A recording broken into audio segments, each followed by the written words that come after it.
Bine v-am găsit, dragii mei din Zodia Vărsător, oriunde v-ați afla. Bine ați venit tuturor pe canalul meu, Tarot Flor de Loto. Numele meu este Nina și ca de obicei mă bucur să vă am alături atât pe dragii mei abonați, cum de asemenea și pe cei care poate sunteți pentru prima oară aici pe canal. Azi vei face lectura generală pentru luna aprilie a acestui an 2025, așa că toți cei care aveți soare, lună, Venus, ascendentul în Zodia Vărsător, atunci această lectură este de asemenea și pentru voi. Desigur, dragii mei, nu uitați un lucru pe care vi-l repet de fiecare dată: voi sunteți constructorii propriei voastre vieți, așa că vă rog din suflet să luați decât acele mesaje care rezonează cu voi, iar restul lăsați-le să zboare în univers, pentru că sigur sunt pentru alte energii, pentru alte persoane care într-o mai mică sau mai mare măsură au o legătură cu Zodia Vărsător. După cum bine știți, cei care mă urmăriți de ceva vreme, în acest moment extrag câte o carte din acest minunat oracol al frunzelor de ceai, câte o carte pentru fiecare săptămână a lunii aprilie, pentru a vedea așa în perspectivă cam ce va duce luna aceasta aprilie pentru voi. Și începem cu prima săptămână și se pare că veți avea parte de o persoană dreaptă, o persoană corectă. E posibil să fie cu părul blond sau grizonat, să aibă ochii schimbători și e posibil fața să fie un pic cu maxilarele destul de proeminente. Da? Este o persoană importantă, o persoană cu care voi veți avea de-a face. În mare parte, în prim plan este vorba despre un bărbat, dar fiind o lectură generală puteți adapta și, cum am mai spus, ori cu părul blond, ori cu părul grizonat, ori chiar cu părul alb, dar care are o energie corectă, cinstită. A doua săptămână vine cu taurul ca și animal, da? Se pare că nu vă veți lăsa în fața unei situații care vă cam dă de furcă. Veți arăta forță, veți arăta atitudine și nu vă veți lăsa. Da? Veți înfrunta o anumită situație, indiferent despre ce situație este vorba, fie ea profesională, financiară sau sentimentală, într-o manieră foarte energică, da? Foarte hotărâtă. Avem de asemenea a treia săptămână, vine cu o mare șansă pentru unii dintre voi în obținerea poate a unui nou loc de muncă sau cu o realizare profesională, la nivel profesional. Aici chiar mi se specifică acest lucru. Iar sfârșitul lui aprilie, ultima săptămână din aprilie, avem cutia care ne vorbește de un cadou, de o surpriză care ți se pregătește. Poate să fie strict un cadou la modul practic sau pur și simplu poate să fie o surpriză relaționată cu orice aspect al vieții, care eu tind să cred că va fi una pozitivă. Haideți să mergem mai departe și să vedem ce ne spune tarotul pentru voi, dragilor din Vărsător, pentru luna aprilie, atât pe plan profesional, financiar sau sentimental. Să vedem ce vine pentru dragii mei din Vărsător pe plan profesional. Dragii mei, voi ați avut pe plan profesional o situație pe care mulți dintre voi o cam duc după ei încă de prin toamnă, mai precis posibil din luna octombrie. Este foarte interesant pentru că toate cărțile care mi-au căzut pe planul profesional îmi arată anumite luni ale anului.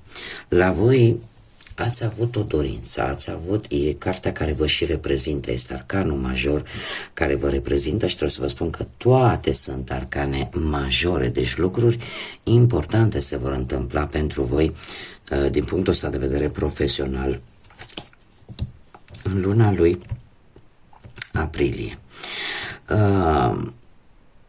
Ați avut, așa cum bine v-am spus,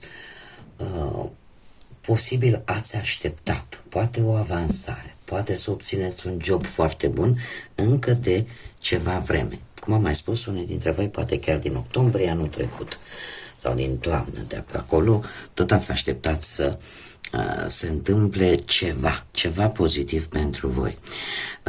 Totuși, trebuie să vă spun că unii dintre voi, chiar și în acest moment, se pare că luna aprilie pentru voi va fi totuși o lună încă de așteptare. De ce? Și asta chiar poate până în mai. Apare un blocaj.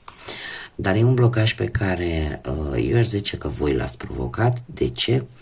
Pentru că sunt anumite lucruri pe care voi ori nu puteți să renunțați la ele, poate sunteți la un job și chiar dacă nu vă place și chiar dacă poate nici din punct de vedere material nu sunteți stimulați foarte bine, totuși ziceți, domne, mai mă sacrific, mai aștept un pic. Da? E un autosacrificiu, practic.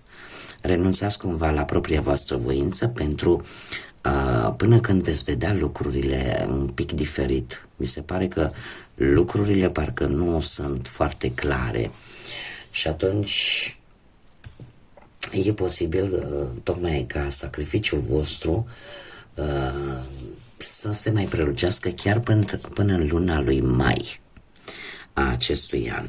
De ce spun acest lucru? Pentru că deja în aprilie mi se precizează luna lui iulie, deci are ceva legătură cu ce se va întâmpla în aprilie, din punct de vedere al carierei profesionale, va avea un anumit impact de-a lungul lunii iulie. Despre ce este vorba? Undeva în iulie cumva situația se va echilibra foarte mult pe planul ăsta al carierei. Așa că ți se cere un pic de răbdare. Da? Vi se cere un pic de răbdare și să vă adaptați. E posibil să apară cu moderație, nu știu dacă zodia Săgetător vă spune ceva. Cert este că veți reuși unii dintre voi să prindeți o muncă stabilă. Alții poate veți reuși să colaborați foarte bine cu anumiți asociați dacă cumva lucrați pe cont propriu. Cert este că începând cu luna lui iulie, din câte văd eu aici, și ceva începe undeva pe la sfârșitul lui aprilie, ceva începe să se schimbe. Iar voi veți ieși din blocaj cumva în următoarea lună, în mai. Dar lucrurile stabile și echilibrate, din ce îmi spun mie cărțile, vor veni undeva în iulie, când sunt mari șanse să apară contracte, să apară înțelegeri serioase și în felul ăsta să vă echilibrați foarte bine. Sunt mari șanse de asemenea să apară noi locuri, noi situații în care va trebui să vă adaptați. Da? Să vă adaptați foarte bine. Ca și date importante, aș spune data de 10, de 5 și de 7 ale lunii aprilie. Haideți să vedem cu bănuții cum stau, dragii mei, din Vărsător în luna lui aprilie. Dragilor, cu ceva timp în urmă ați avut o situație financiară legată de ceva din trecutul îndepărtat. Eu aș spune că ori va venit o situație din trecut legată de poate de vreo moștenire sau ați vrut poate să faceți un împrumut, să faceți un credit și v-ați decis poate, domne, încerc mai întâi cu prieteni vechi, cu familiari, da? Și abia pe urmă cu banca sau cu alte instituții bancare. Unii dintre voi e posibil chiar să fi obținut niște bănuți prin vânzarea de obiecte foarte vechi sau obiecte de valoare. În prezent cu acest 8 de monede, aș zice că ați primit un ajutor bănesc pe care voi îl așteptați sau poate chiar s-a rezolvat o anumită temă materială, dar în general se pare că a apărut o ușoară îmbunătățire. Pe planul financiar, în luna lui aprilie, se pare că veți lua o decizie foarte curajoasă, aș zice,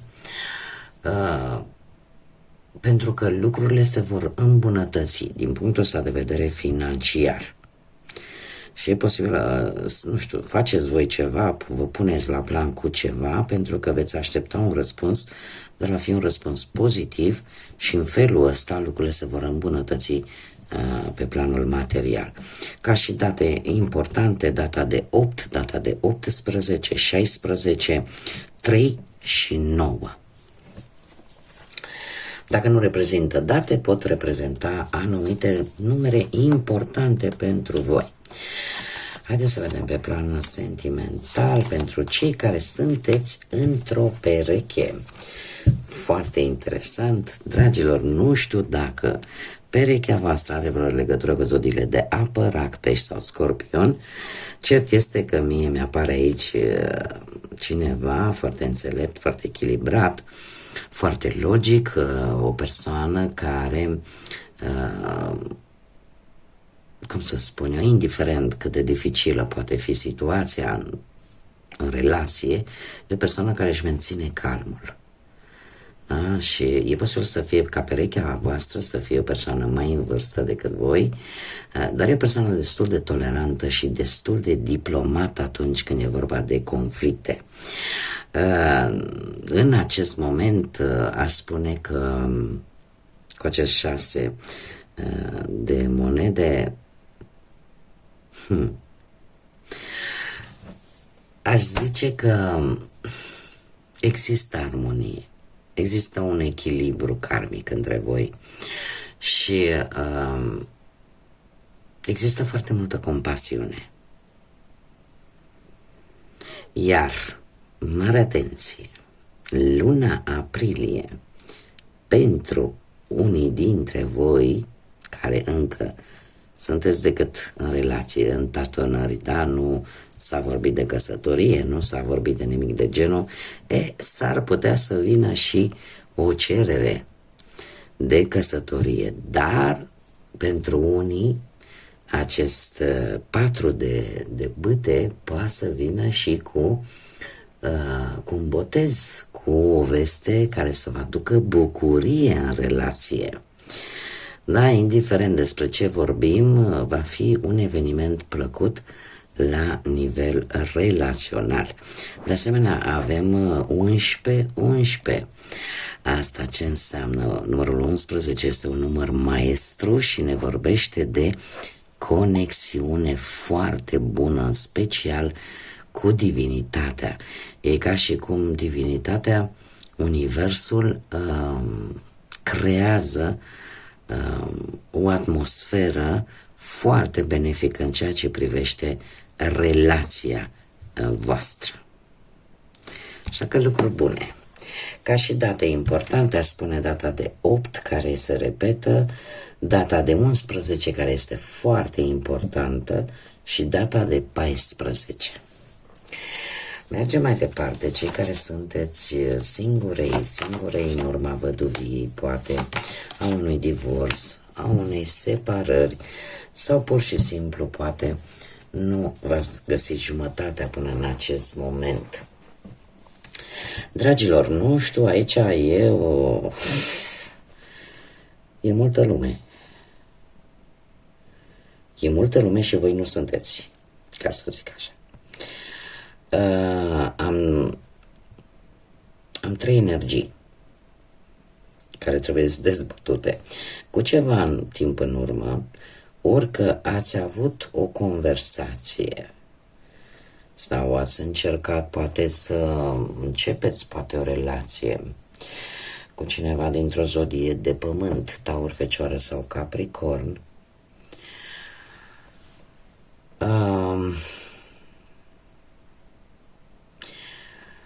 care e posibil să nu vă fie acceptat la un moment dat pe voi. Nu știu, poate că poate a fost o energie care avea o situație materială bună, dar care, într-un anume fel, posibil să nu vă fie acceptat, să fie avut ceva contra.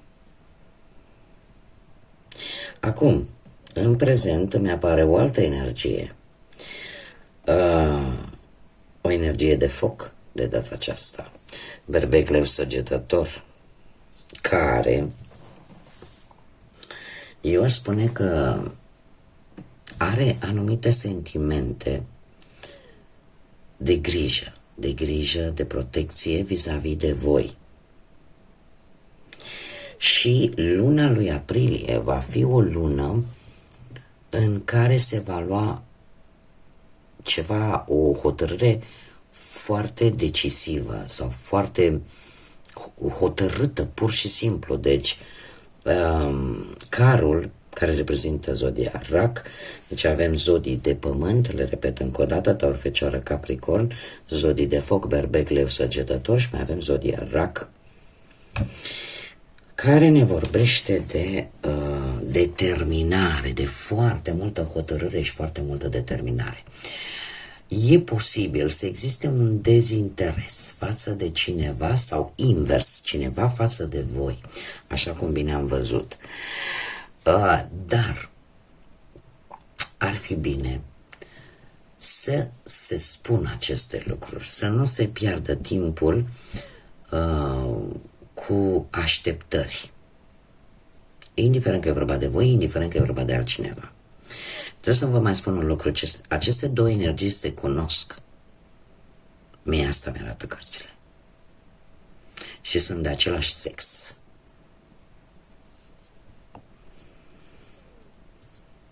A? Deci dacă sunteți doamne, e vorba de doi bărbați, dacă sunteți domni, e vorba de două femei, și dacă sunteți indiferent cum sunteți, deci aceste două energii sunt de același sex. Ce este interesant este că cu acest arcan major, carul, e posibil să vă întâlniți cu o veche iubire, o fostă iubire, într-o călătorie.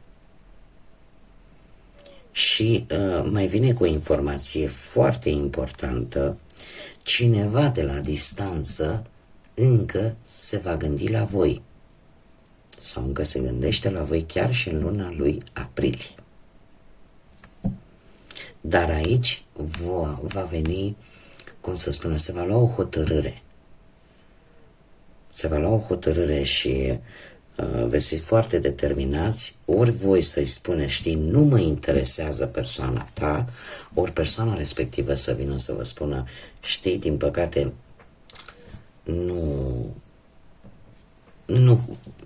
nu corespundem. Dar aici va fi foarte hotărâtă treaba. Și există, cum am mai spus, șansa ca într-o călătorie să vă întâlniți cu o veche iubire sau oricum cu cineva cu care voi ați mai avut o legătură. Haideți să vedem inițiale de nume, prenume, pseudonim sau porecle de persoane cu care voi puteți interacționa de-a lungul lunii aprilie sau care vor avea o importanță pentru voi. Și avem prima literă E, litera O, litera S,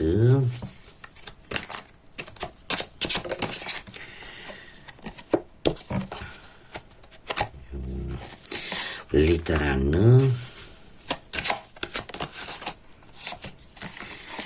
litera K, litera R,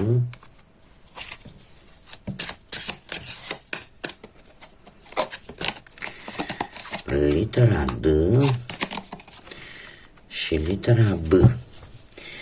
Ca și zodii, să vedem ce zodii mai ne pot apărea aici, în afară de cele pe care deja vi le-am spus. Dragilor, predomină mult zodiile de pământ, Taur, Fecioară, Capricorn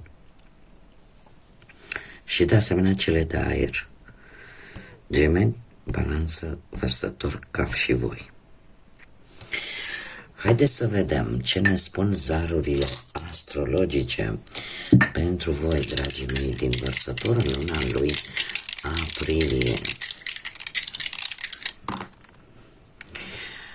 Și avem, să vedem, dați așa că are un punct de determinare, da, avem casa a noua, este așa, avem nodul nord și zodia Balanță. E interesant, casa nouă este casa curiozităților. De regulă e casa care ne vorbește de găsirea unor răspunsuri concrete. De asemenea, ne vorbește și de evenimente religioase, pentru unele de schimbare, poate de credințe. Este casa care ne vorbește de partea asta academică, da? De studiu și e posibil să ne vorbească și de pregătirea pentru o călătorie lungă, da? Sau pentru pregătirea pentru o vacanță, să pregătești lucrurile pentru o vacanță. Faptul că avem nodul nord, care reprezintă unde trebuie să ajungi în această viață pentru a evolua, pentru a învăța, da? Și a avansa în această viață din punct de vedere karmic, și faptul că avem și zodia Balanță, asta mă duce cu gândul la faptul că voi veți găsi niște răspunsuri importante într-o călătorie și să nu credeți că va fi întâmplător, pentru că nodul nord despre asta ne vorbește, despre experiențe din care voi va trebui să învățați ceva important pentru a evolua, da? Pentru a vă atinge scopul, ca să zic așa, în această viață. Și are foarte multă legătură ori cu relația sentimentală, ori pur și simplu cu familia. De ce? Pentru că avem și Balanța care ne vorbește de relații, da? În general. Zodia Balanță este zodia care în permanență caută perfecțiunea, caută acel echilibru perfect și în special în relațiile sale, așa că eu aș spune că pentru voi ceea ce se va întâmpla în luna aprilie are o conotație karmică, ne vorbește tare mult de destin și de experiențele din care voi trebuie să învățați cel mai mult și care au legătură cu o călătorie lungă, care poate, cum am mai spus, sau nu, să aibă legătură cu zodia Balanță. Dacă nu, ne vorbește strict de relații și de găsirea acelui echilibru pe care mulți dintre voi și-l doresc. Haideți să vedem ce mesaj are Universul pentru voi, dragii mei, din Vărsător în luna aprilie. Un mesaj, te rog. Și avem următorul mesaj. Viața ta este un nou început în care trebuie să te miști repede în anumite zone. E posibil ca anumite evenimente să te facă să crezi că dintr-o dată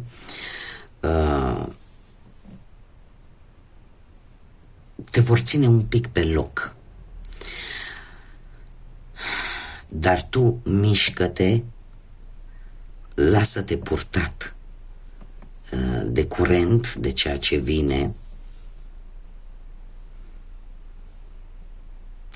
și fii foarte atent la ceea ce tu ai nevoie cel mai mult, la nevoile tale și acordă-le atenția cuvenită. Este de fapt un îndemn că de multe ori, știți cum e, că apar tot felul de situații care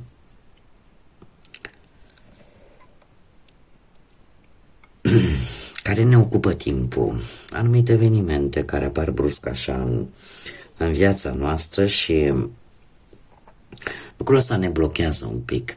Ideea care este mesajul Universului, al Divinității, care e că lasă-te purtat în permanență de curent, încearcă să nu rămâi blocat, încearcă să nu te oprești din ceea ce voi vă doriți.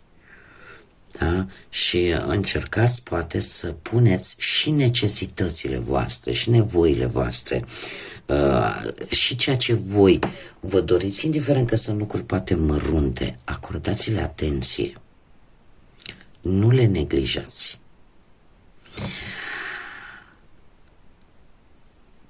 Și foarte interesant, chiar cum începe acest mesaj, viața ta este despre cum începi și cât de repede te miști în anumite zone. Nu pierdeți timpul, pentru că timpul este prețios. Și de multe ori lucrurile trebuie făcute atunci, în acel moment. Da? Cu cât amâni poate un anumit lucru, atunci când ți se ivește, când vine în viața ta, mai târziu poți regreta pentru că nu ai făcut ceea ce poate inima ți-a spus, poate intuiția ți-a spus. Da? Totul e să încerci. Mai bine decât să ai regrete, Domne, dar dacă mi-ar fi ieșit lucrul respectiv, poți să ai regrete și să spui, Doamne, am încercat. N-a ieșit, asta e, dar măcar m-am încercat. Bun, dragii mei, cam atât am avut de spus pentru voi, pentru luna aprilie. Eu vă mulțumesc pentru prezență și ținând cont de faptul că aprilie este o lună care este plină de o energie tare spirituală, avem Sfintele Sărbători Pascale, eu vă doresc ca cel puțin măcar în această perioadă aceste Sfinte Sărbători de Paști să vă aducă liniște, pace, echilibru și cel mai important să vă aducă acea lumină în suflete și în gânduri, în așa fel încât să vedeți lucrurile cât mai clar și să primiți ceea ce pe voi vă face fericiți.